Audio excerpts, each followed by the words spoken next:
Di zaman dulu, uang datang dari produk atau toko fisik. Nah, sekarang nilai besar itu datang dari perhatian. Dan perhatian itu hanya bisa didapatkan lewat konten yang menarik, relevan, dan konsisten. Baik itu video, tulisan, gambar, atau suara, kontenlah yang membuat orang berhenti scroll, mulai tertarik, dan kemudian akhirnya membeli. Konten sekarang itu menjadi salah satu elemen yang sangat penting, sangat signifikan, urgent, karena pergeseran perilaku konsumen. Hari ini, semua mata itu tertuju pada layar. Sekarang, mencari apa-apa itu lewat internet. Mau cari resep masakan, Google atau YouTube itu jawabannya. Mau lihat review barang sebelum membeli, misalnya TikTok atau Instagram juga pilihannya. Butuh hiburan, misalnya langsung streaming film atau tonton video lucu. Butuh informasi, hiburan, inspirasi, atau solusi, semuanya sudah dikemas dalam bentuk konten yang kemudian disebar di berbagai platform media digital, termasuk dalam hal ini media sosial yang sering kalian konsumsi. Hari ini orang-orang berbondong-bondong ke dunia internet dan media sosial, dan kebanyakan dari mereka ini kan mengkonsumsi konten yang mereka inginkan. Mereka dapatnya dari platform media sosial, dari internet. Laporan dari We Are Social dan Hotsuite pada Januari 2023 nunjukin bahwa pengguna internet di Indonesia itu mencapai 212,9 juta jiwa. Itu sekitar 77% dari total populasi yang ada di negara kita. Dari jumlah tersebut, 167 juta jiwa adalah pengguna aktif media sosial. Bayangin, pasar segede itu nungguin konten kamu. Jadi sangat disayangkan jika kesempatan dan situasi pasar yang begitu besar, yang begitu gede kamu lewatkan. Karena rata-rata orang Indonesia itu menghabiskan waktu 7 jam 42 menit per hari itu untuk mengakses internet. Dan sebagian besar waktu tersebut dipakai buat apa? Yap, betul sekali, mengkonsumsi konten di berbagai platform. Apalagi banyak riset seperti dari Nielsen atau bahkan dari Google Trends yang menunjukkan ke kita semua bahwa konsumen modern, terutama generasi Z dan generasi milenial, itu lebih percaya pada review dari sesama pengguna atau konten kreator, termasuk influencer, dibandingkan iklan-iklan tradisional. Dan yang paling menggiurkan adalah konten itu kayak kunci yang bisa ngebuka banyak pintu rezeki. Nggak cuma dari AdSense misalnya, tapi juga dari endorsement, dari affiliate marketing, jualan produk sendiri, produk digital, membership atau ya langganan, donasi, dan masih banyak yang lain. Makin banyak pintu yang kebuka, maka makin gede juga potensi akumulasi cuannya. Termasuk kalau kamu pengen dapetin 100 juta per bulan seperti di judul video ini. Tapi persoalannya, gimana caranya biar kita bisa dapetin cuan ratusan juta dari konten aja gitu, konten doang? Tenang, nggak usah risau, nggak usah khawatir, karena saya bakal kasih tahu rahasianya. Tapi sebelum kita bedah caranya satu per satu dengan detail, pastiin dulu nih kalian udah subscribe channel ini, channel Lativianto, dan nyalakan lonceng notifikasinya. Kenapa? Biar kalian nggak ketinggalan pembahasan-pembahasan daging kayak gini lagi. Hal pertama yang harus saya katakan ke kalian semua soal gimana caranya mendapatkan cuan ratusan juta dari konten doang adalah percaya diri. Karena biasanya begini, hari ini karena udah banyak banget konten yang bertebaran di berbagai platform, lalu kalian jadi minder karena persaingannya ketat banget. Kalian nggak usah minder, nggak usah merasa takut bersaing dengan konten-konten yang lain. Karena secara mendasar, setiap dari kalian itu pasti punya keunikan sendiri-sendiri. Kalian nggak harus jadi kayak Atta Halilintar atau Ria Ricis untuk menjadi kaya raya. Cukup jadi diri sendiri, temuin niche kalian dan kasih value ke audiens. Apa itu niche dan value? Sabar, kita bahas setelah ini satu persatu.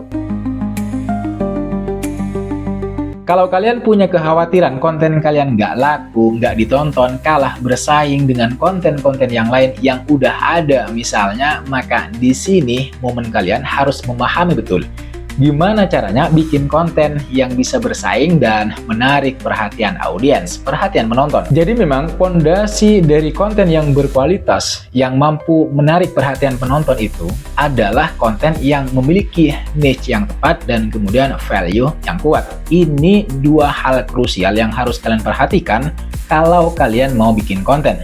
atau secara umum kalau kalian mau konten. Yang pertama, mari kita bahas gimana sebenarnya cara menentukan niche itu. Niche itu kayak spesialisasi kalian gitu ya. Spesifiknya di mana? Mau fokus di mana? Gaming, masak-masak, review skincare misalnya, komedi receh, atau mungkin edukasi soal keuangan. Pilihannya itu banyak banget.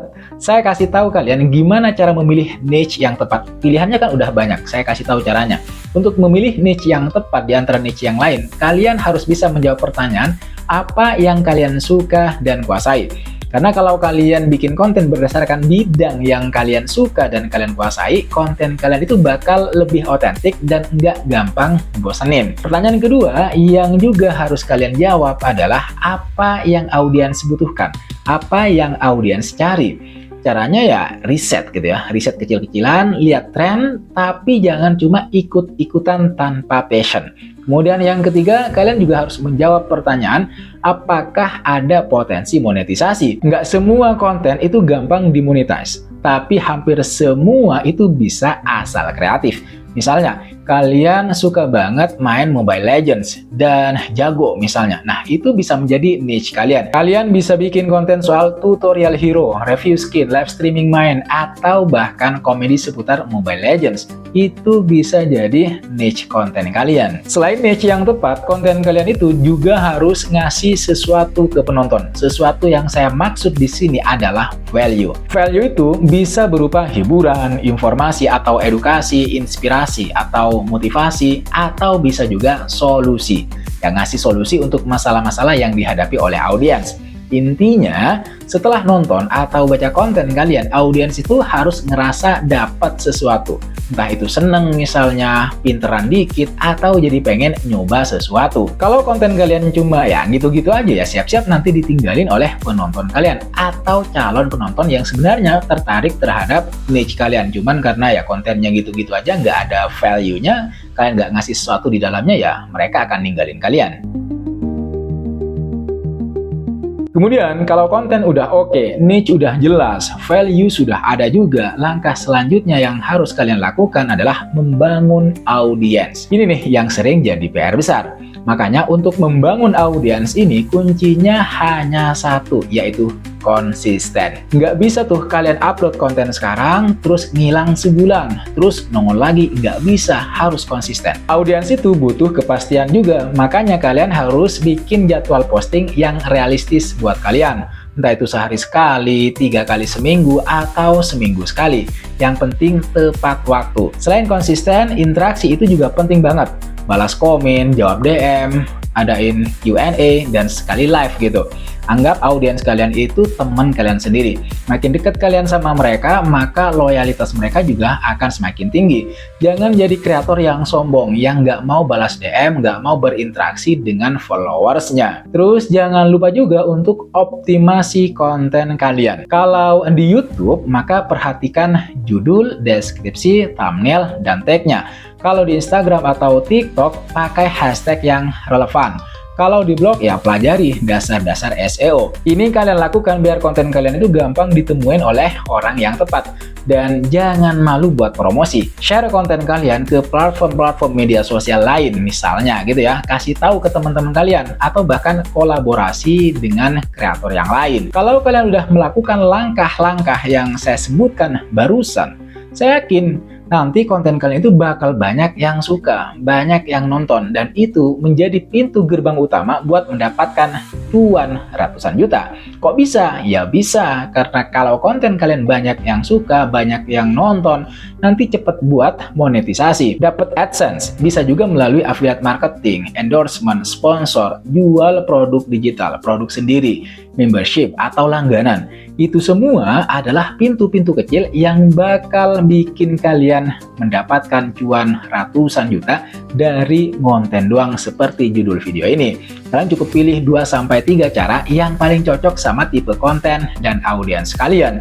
Fokus di situ dulu, nggak usah berusaha untuk menggarap semuanya sekaligus. Nah, sekarang pertanyaannya adalah gimana caranya dari kombinasi itu bisa mendapatkan 100 juta? Nah, ayo kita bikin simulasi kasarnya aja. Anggap dalam setahun AdSense YouTube itu dapat 2 juta per bulan. Kali 12 sama dengan 24 juta. Endorsement itu dapat 2-3 3 endorsement sebulan. Total misal 5 juta per bulan, kali 12 ya sama dengan 60 juta. Sekarang dari jual e-book atau online course, misal 100 penjualan masing-masing 200.000. Maka sama dengan 20 juta. Totalnya udah berapa tuh? 24 juta tambah 60 juta tambah 20 juta. Sama dengan 104 juta. Itu baru dari 3 jalur aja. Gimana kalau kalian masih punya jasa freelance dan macem-macem? Bisa lebih dari 100 juta per bulan. Artinya mendapatkan 100 juta per bulan dari konten doang itu bukan sesuatu yang mustahil, bukan sesuatu yang tidak mungkin. Tetap sangat mungkin, tapi syaratnya memang harus kerja keras dan konsisten. Sekali lagi, angka tadi cuma contoh aja. Bisa lebih gede, bisa juga lebih kecil, tergantung sama usaha, rezeki, dan seberapa pintar kalian memanfaatkan peluang yang ada.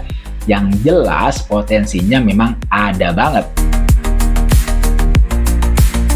Tapi teman-teman, di luar strategi teknis tadi, ada beberapa hal non-teknis yang nggak kalah penting. Terutama ini soal mindset juara. Itu yang harus kalian miliki. Mindset juara itu maksudnya gimana? Maksudnya adalah mindset pantang menyerah. Karena begini, kalau kalian ngonten, pasti ada masa-masa di mana sepi views. Komen negatif ada banyak bahkan, atau ide mentok. Kalau kalian menghadapi situasi seperti itu, ya jangan nyerah. Semua kreator besar itu juga pernah ngalamin hal kayak gitu. Yang penting itu terus belajar beradaptasi secara cepat dengan perubahan yang sering terjadi di dunia digital, sabar dan terutama nikmati prosesnya. Karena sukses itu butuh waktu. Jangan cuma fokus ke hasil akhir, tapi nikmati juga proses belajarnya. Jadi teman-teman, mendapatkan 100 juta dari konten itu bukan mimpi di siang bolong. Itu adalah target yang realistis kalau kalian punya strategi yang tepat, kerja keras, konsisten, dan nggak pernah berhenti belajar.